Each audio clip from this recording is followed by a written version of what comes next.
Here are the top stories for today, June 5, 2020.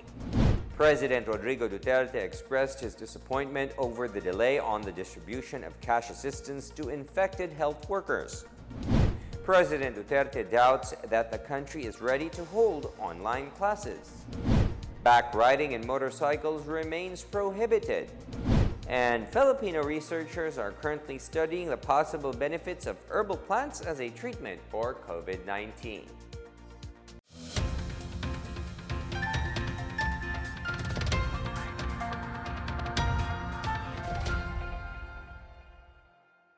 Good day, I'm William Theo. Welcome to the PNA Newsroom. President Rodrigo Duterte expressed his disappointment over the delay on the distribution of cash assistance to infected health workers.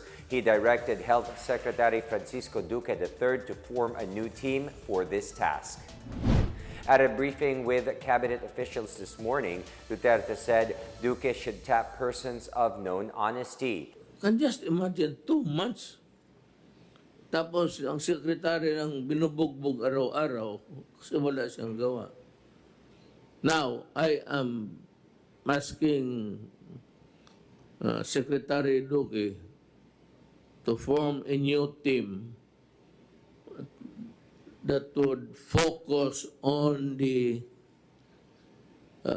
immediate delivery of the assistance that should be given to those who were yung namatay tapos yung nagkasakit. And I expect it within 24 hours. The Bayanihan to Heal As One Act directed the President to provide compensation of 100,000 pesos to public and private health workers who may contract severe COVID-19 infection and 1 million pesos for health workers who died while fighting the outbreak. It was only on Thursday when the DOH announced that it has approved the guidelines for the release of the monetary benefits.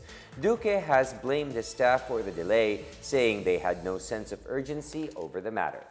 Yung pinapatutukan ko po, yung 32 families na kailangan po yung ayuda nila na 1 million based on your directive, dapat yun i-release. Ilagay na, cheque, padala, dalhin kung saan yung mga pamilya. Kasi nakakahiya talaga, sir. Namatayan na nga, tapos nagpa-wardi-wardi yung mga tao ko na parang walang sense of urgency, sir. Yun ang talagang sama-sama po ng loob ko, Mr. President. Meanwhile, the government is limiting the number of OFW arrivals in the country. This is to avoid overcrowding in quarantine centers in Metro Manila. In a public briefing, Defense Secretary Delfin Lorenzana said only 1,200 repatriated OFWs per day will be accepted in airports to address the influx of returning Filipinos. This may increase up to 2,000 depending on the easing of facilities. Pinagtutuan na namin ng pansin ngayon yung repatriation pa rin ng mga OFWs at seafarers.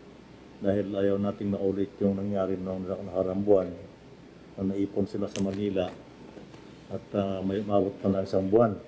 Lorenzana said returning OFWs can now expect faster results of their COVID-19 test as authorities aim to send them home within 5 days. He also assured the President that there are enough testing facilities in Metro Manila for returning OFWs. Pag dumating yung OFW, maximum araw na manatili sa Manila ay 5 araw lang. Could be less, but the maximum is 5 days. Are you one of those parents who are hesitant to enroll your kids this school year? President Duterte also doubts that the country is ready to hold online classes. In his public address, President Duterte said the Department of Education has a good program, but he is doubtful if the Philippines is ready to implement it. Duterte said the Department of Education, or DepEd, can proceed with its plan if the technology was already present and the government can afford the equipment. He said he cannot allow students to go back to school unless a vaccine or cure for COVID-19 is developed. The DepEd proposed an alternative approach to learning, which includes the use of the internet and public and private media organizations. Duterte had earlier expressed support for DepEd's plan, saying he would scrape the bottom of the barrel to fund the blended and distance learning strategy. Backriding in motorcycles remains prohibited, saying the issue is a health and safety concern and not of convenience. During the public briefing, Interior Secretary Eduardo Año said this is in compliance with minimum health standards under the general community quarantine. Yes, naiintindihan po natin yung hirap, pero sa base po sa panuntunan ng DOH, yung minimum health standards na physical distancing, napakahirap i-practice sa motor. At kahit sabihin natin na sila ay mag-asawa o magkapatid, pero ang virus ay walang pinipili. Año asked for understanding from the public as the country is still under quarantine. He said this policy would change once the health authorities record 0 COVID-19 cases. Investigations are underway for 155 barangay chiefs and officials allegedly involved in irregularities on the distribution of the Social Amelioration Program. DILG Secretary Eduardo Año said of this number, complaints against 3 village officials have been referred to the Office of the Ombudsman.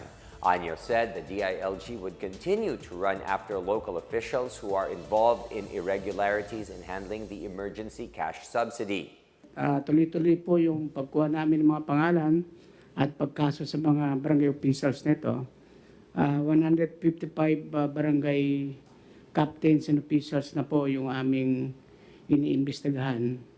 At ang 3 po ay nai-refer na namin sa ombudsman. At dito lumabas na yung mga kamag-anak, asawa, miyembro ng pamilya ng kapitan na hindi naman dapat tumanggap. So lahat mo ito ay kakasuhan namin sapagkat labag po sa batas yung kanilang ginawa. Año said over 4 million families who were left out in the first wave of SAP distribution will be prioritized in the aid's second tranche. The DSWD will implement cashless transactions for the second tranche as advised by the Interagency Task Force for the Management of Emerging Infectious Diseases. Maganda po rito, marami nang nagsasalita kasi po lahat ng mga nakatanggap ay ipinaposte namin yung kanilang mga pangalan sa mga barangay halls para makita ng mamamayan kung sino talaga yung mga nakatanggap.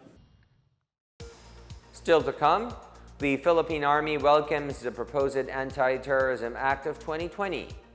And 500 PUJ drivers in Pampanga benefit from Tulong Pasada. More on these when the PNA Newsroom continues.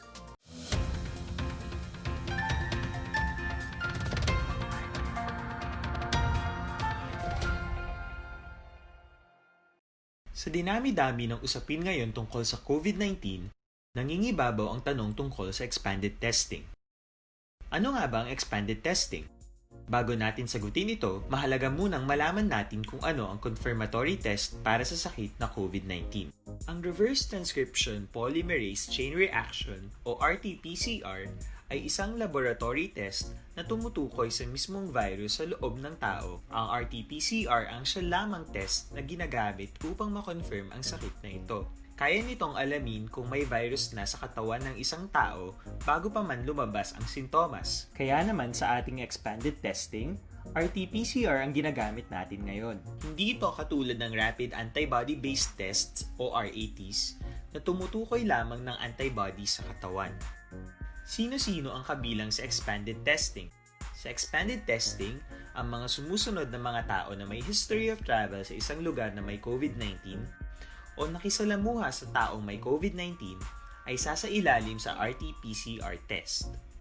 Una, mga pasyenteng may malubha at kritikal na kalagayan. Ikalawa, mga pasyenteng may edad 60 pataas, pasyenteng mayroong ibang sakit, o mga pasyenteng may maselang pagbubuntis. Ikatlo, mga pasyenteng may bahagyang sintomas.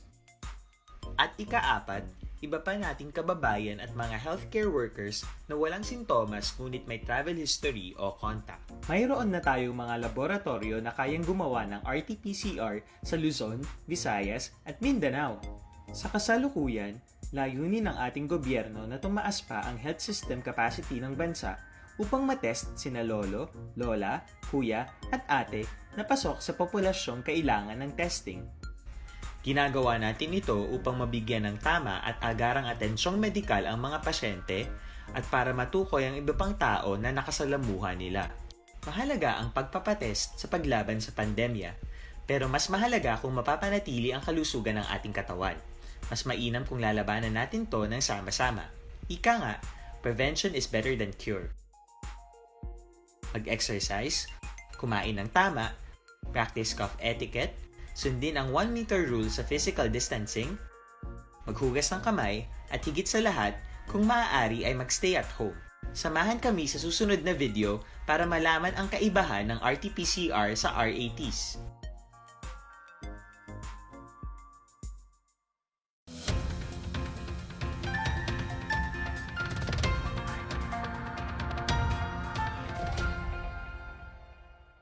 The Philippine Army believes that the proposed Anti-Terrorism Act of 2020 will allow them to neutralize terrorists before they can conduct deadly attacks. Army Commander Lieutenant General Gilbert Gapay on Thursday said the Philippine Army supports House Bill 6875, or the proposed Anti-Terrorism Act of 2020, which the House of Representatives approved on third and final reading. The landmark legislation seeks to prevent, prohibit, and penalize terrorism. The bill introduces provisions imposing life imprisonment without parole on those who will participate in the planning, training, preparation, and facilitation of a terrorist act, possess objects connected with the preparation for the commission of terrorism, or collect or make documents connected with the preparation of terrorism. Under the said bill, any person who shall threaten to commit terrorism shall suffer the penalty of 12 years. Any person who shall voluntarily and knowingly join any organization, association, or group of persons known as a terrorist organization shall suffer imprisonment of 12 years. A suspected person can be detained without a warrant of arrest in 14 calendar days and extendable by 10 days. In our business news, the rate of price increases further decelerate to 2.1% last May. The country's inflation rate last April is 2.2% and dipped to 2.1% in May due to the drop in the annual inflation rate of the transport index. It averaged at 2.5% to date, within the government's 2.4% target band until 2022. Bangko Sentral ng Pilipinas Governor Benjamin Diokno said the inflation rate in the fifth month this year within the central bank's 1.9 to 2.7% forecast band for the month. Monetary officials forecast inflation to average at 2% this year and 2.5% next year. While the economy will take a hit from the global pandemic, Diokno said it is expected to bounce back to its potential output growth in 2021 once the impact of the government's fiscal and monetary measures gain traction. GSIS is now adopting contactless methods of accepting applications for claims and benefits. GSIS President and General Manager Rolando Ledesma Makasait said they are moving to new methods of transaction to provide members and pensioners the same quality service without exposing them to health risks and viral infection. Government employees, retirees, and beneficiaries may submit their application forms and requirements to GSIS via delivery courier, drop boxes located in the lobbies of all GSIS branch offices, or through email. Once received, the proceeds of their claim will be released or credited to their respective bank accounts.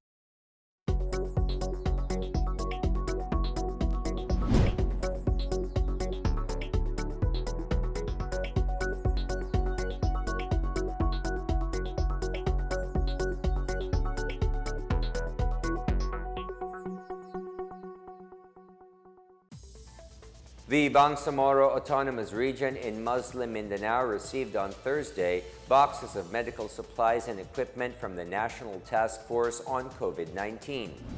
The turnover ceremony took place following a meeting by the National IATF with their counterparts. Included in the medical supplies and equipment are 1,000 KN95 face masks and 10,000 personal protective equipment. The National IATF, through Defense Secretary Delfin Lorenzana, has procured a total of 23,000 rapid test kits for BARMM. National TF Chief Implementer Secretary Carlito Garvez Jr. meanwhile noted that they are licensing 3 testing facilities that can be used by provinces of Basilan, Sulu, and Tawi-Tawi. Galvez said plans are also underway to develop a COVID-19 testing center in the heart of Sulu. The National TF is also looking forward to providing reverse transcription polymerase chain reaction machines that could test up to 1,000 samples. Local government units continue to help public utility drivers with their livelihood amid the lack of public transportation due to the ongoing quarantine. More on this from Marita Moay. Some 500 public utility jeepney drivers in Pampanga stand to benefit from the provincial government's Tulong Pasada fuel subsidy program. Under Tulong Pasada, the provincial government will pay in part for the drivers' fuel consumption. The PUJ drivers started to ply their routes on Friday after being stopped for almost 3 months due to the enhanced community quarantine. The provincial government made sure that all the 19 towns and 3 cities in the province will be served by the PUJs for the convenience of the passengers. Meanwhile, at least 90 special permits were issued to PUVs serving the passengers in parts of Cebu during the GCQ until June 15. The Land Transportation Franchising and Regulatory Board Region 7 said 61 special permits were issued to buses that will ply different routes in Cebu City and 29 for buses in Mandaue, Lapu-Lapu, Talisay, and Consolacion. The LTFRB 7 on Tuesday also issued 150 special permits for taxis and transport network vehicle service such as Grab and MyCab. The LTFRB called on commuters to be patient as public transportation remains limited. In Bacolod City, the local government has set up information desks in ports to document the arrival of returning residents coming home via sea travel. This as a large number of Bacolodnons have been stranded in Panay and other parts of the country due to travel restrictions amid the pandemic. Returnees arriving at the Bredco and Banago ports are asked to fill out a health declaration form for contact tracing purposes. Meantime, the city government has set up patient care centers to accommodate locally stranded individuals, while repatriated overseas Filipino workers are brought to designated housing as they undergo testing and quarantine. For the PNA Newsroom, I'm Marita Moahe. Up next, Filipino researchers are currently studying the possible benefits of herbal plants as a treatment for COVID-19. And a kid in Cebu is commended for helping during the ECQ. The PNA Newsroom returns after these reminders.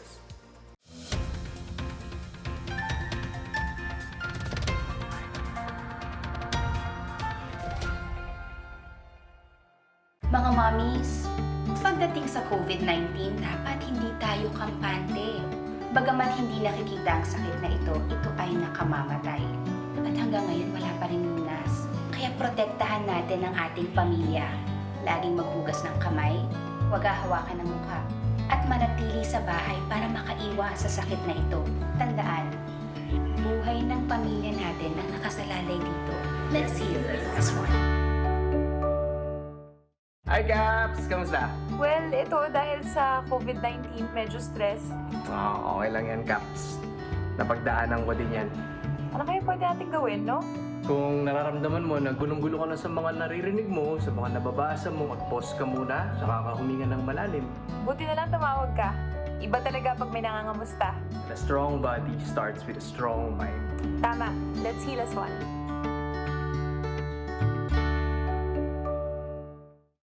Tandaan ang tamang paraan ng paghuhugas at paglilinis ng kamay upang makaiwas sa iba't ibang karamdaman. Basain ng tubig ang mga kamay at sabunin. Unang sabunin ang mga palad at ang likod ng mga kamay. Kuskusin na maigi ang pagitan ng mga daliri at maging ang mga kuko. Isunod ang pagitan ng mga hinlalaki at kuskusin ng paikot ang mga dulo ng mga daliri sa magkabilang palad. Banlawang mabuti ang mga kamay sa malinis na tubig at patuyuin ang mga kamay gamit ang single-use towel o air dryer. Basta't sama-sama at laging handa, kaya natin to! Isang paalala mula sa DOH, PCOO, KBP at ng himpilang ito.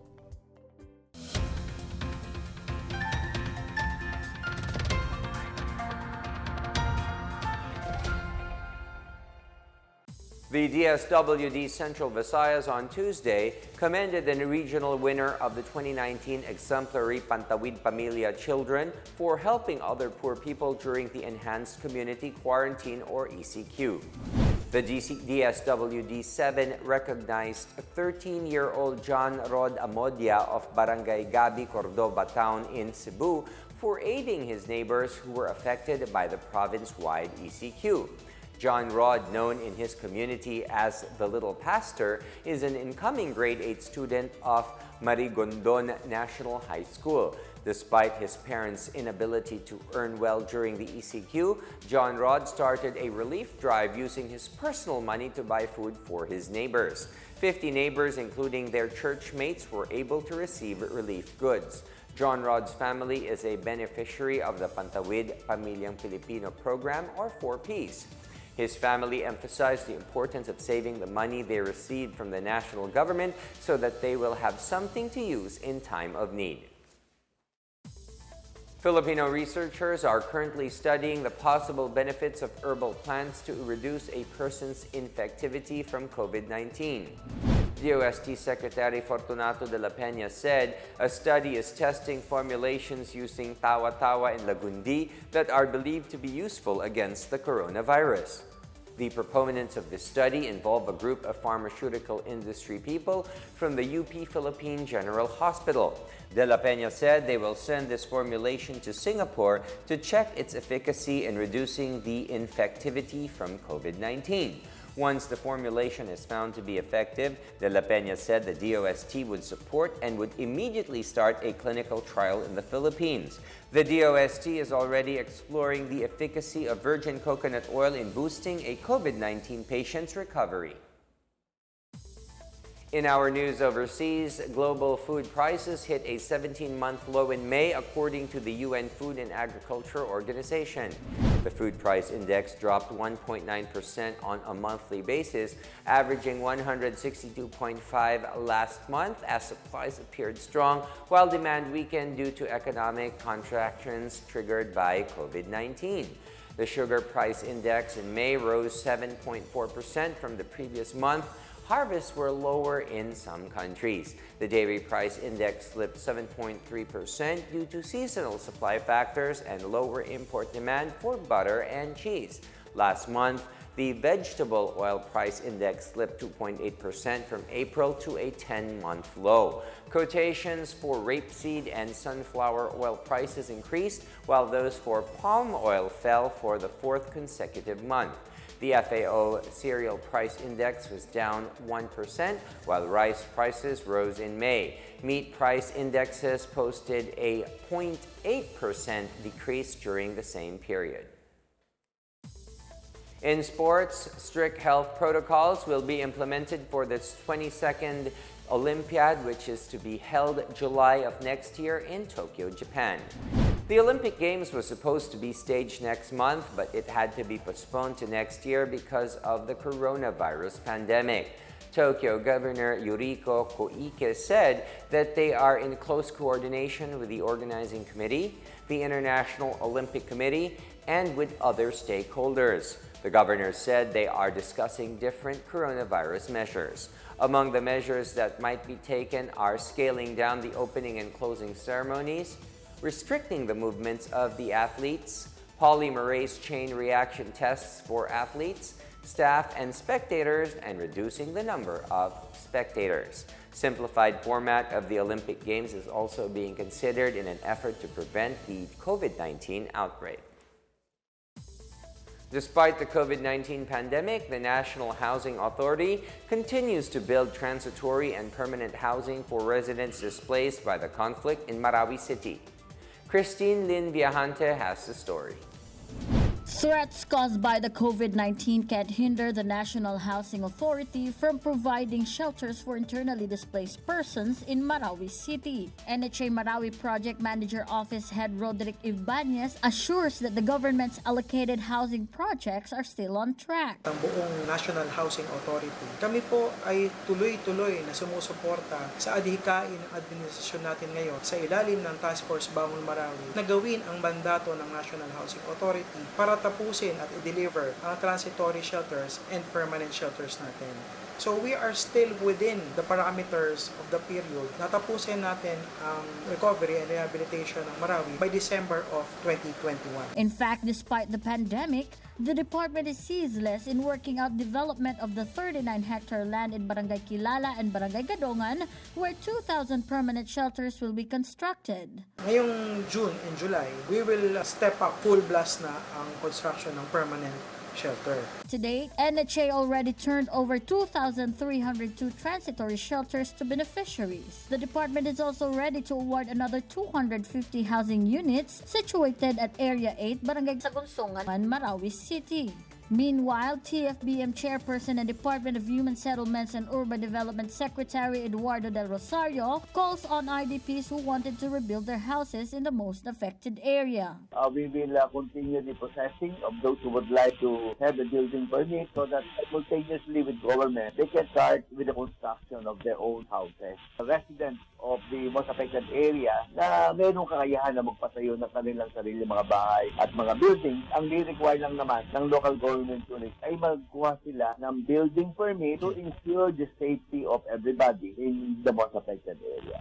For PNA Newsroom, Christine Lynn Viajante of PIA Iligan City Information Center.